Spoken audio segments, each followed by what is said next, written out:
So we talked about Piaget and how he saw this 2 to 6 time period with pre-operational thinking, lack of logic, the different things children are lacking in order, but they have this wonderful magical look at the world through animism and so forth. Now let's see, Vygotsky starts to come online. He's our other cognitive theorist that we talk a lot about, and how he saw that children learn. And he emphasized that early thinking is shaped by, there should be an R on the end of that, by other people's wishes and goals. Children are apprentices in thinking. So just like we might get an apprenticeship for a job, to learn how to do something, to be a teacher, to be a nurse, whatever, you might get an apprenticeship in. He believed that children are apprentices in thinking, and that their apprenticeship is with the other people in their lives, the older people, who know things in the culture and are giving them this information on what they think. Children are curious and observant. They require mentors. So mentorship was a big thing with Vygotsky, to present challenges, offer assistance, add information, encourage motivation. Mentors could be parents, teachers, also older children. Guided participation was how children learn best, a process by which people learn from others who guide their experiences and their explorations. So parents are going to be the first ones to do this. It's like in tying a shoe. You don't just give them the shoe and say, tie it. They participate, they watch, and then we help them do it. And, so he had this other thing called scaffolding. I'll get here in a minute. He had this thing called scaffolding, which is what we did in guided participation. We scaffold the learning step by step. We're not going to expect the child to tie their shoe alone right at first. We're going to show them. We're going to then have, show them little pieces of it bit by bit as they learn to do it until they can do it themselves. And so there's also a video on Vygotsky, and it talks about his zone of proximal development, and it shows, and so it doesn't, I don't think the video talks a lot about, it doesn't necessarily use scaffolding much, but you see scaffolding because the zone of proximal development is that perfect zone of learning for a child where they're challenged but not frustrated. So they're not bored because they're just not learning what they already know, but they're not so overly challenged that now they're frustrated. It's right in a very special space that we want to learn for children, where they have the capacity to learn something with this guided participation, with this help from their mentors. And how we teach them that is through scaffolding the information, little by little, giving them some. And you'll hear, these are also, his stuff is still used in classrooms. Language was very big to him. He believed in that, we learn through the transmission of knowledge and information from our culture and our mentors and those who are guiding us in our learning, through their language, through what they tell us, through that social mediation. They also, and I love the idea of private speech, because if you've ever had a child around you, you've seen this. They talk to themselves. And little children will talk out loud to themselves as they try to understand. They take in that social information or what they've been told or what they've seen, and then they talk it out with themselves. They develop new ideas, they solve problems, they come to understand what they've been told. And they do this right out loud. I mean, I remember when my child was just a little bit younger and I would listen to him just talk, and I would listen to him talk and he would just have all this information. And then as we get older, maybe we'll whisper to ourselves. And then as adults, we might get caught doing it when we're alone or in the car. But for the most part, we're doing it in our head. Because we've learned that if we talk to ourselves out loud too much, then people start looking at us funny. But it's funny. We think it's adorable with children. But it's this way that we take the information and process it within our minds. All this social mediation and this human interaction and this knowledge that we've been given. So language is pivotal to every kind of cognition in early childhood.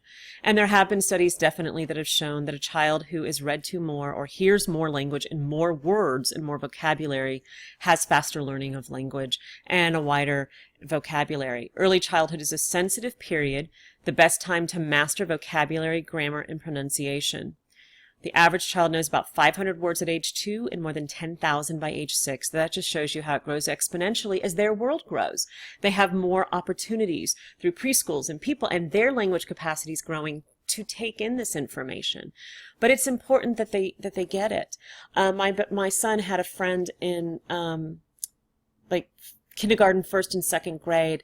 And his mother just had a very different take on education or learning. And so she wanted him to learn to read when he was ready, or learn to write when he was ready, and that he would show her that. And so, no judgment on that, but what I did find with this child, because maybe books weren't very right there, or the reading or the language or wasn't around as much, struggled so much in school to spell, to read, and write. By second grade was really still struggling. So we do see that it makes a difference how much children are spoken to, and how much, and but that goes along with our school system and sort of the social agreements we've made. Is it best? I don't know. That's just kind of what we see. But it is a sensitive period for language learning, because their little brains are so experience expectant and using this information to fire and wire those neurons. The grammar of a language they get as they get older, but I'll just talk a little. This overregulation is just so cute. So they'll learn a rule, like you put an S on plurals when there's more than one. So it's mooses and sheeps and everything, right? But it's not bad. It's how they're learning, and it's just an overregularization of rules that they're learning. Fast mapping. I have some information on fast mapping that you can look more deeply into if you're interested. It's just a way that children learn, that they begin to use the context of things to learn more language, rather than have to be shown everything and what it is. That, if we say, hey, get me the maroon shirt. Well, if there's two shirts and they know green, they're going to figure out the other one is maroon, and then they can fast map that maroon into their color chart in their head, their color schema, and they get an idea of what it is. So they sort of, they fast map, they take in information and contextually, and then build upon what they already know. Learning two languages. I know I'm going through this information quickly. You can certainly read this. There's videos and information as well. So balanced bilingual, I just want to talk about that. It's a wonderful thing. This is definitely a sensitive period for learning two languages for children. Not critical, no. It's sensitive, but it's much easier when they're young. Children who grow up in a household with two languages can become balanced bilingual, and that means you don't necessarily favor one or the other, but can be fluent in both, can read, think, and write in both. Young bilinguals cite both languages in the same areas of the brain, but keep them separate when speaking, so not so in adults. In adults, when we try to learn a new language, we have to take it in, translate it, and then bring it out. Children don't have to do this. They wire and fire them like all in the same areas and just learn it beautifully. It's amazing.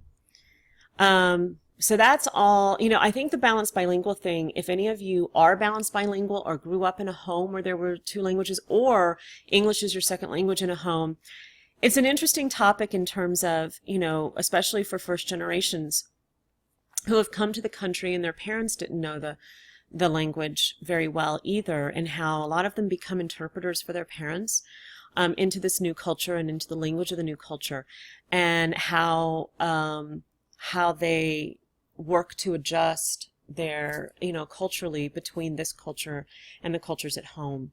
And language can play a big part in that too. So that is all I am going to do on this part. You can certainly read more deeply into the early childhood education. I encourage you to, if you would like to.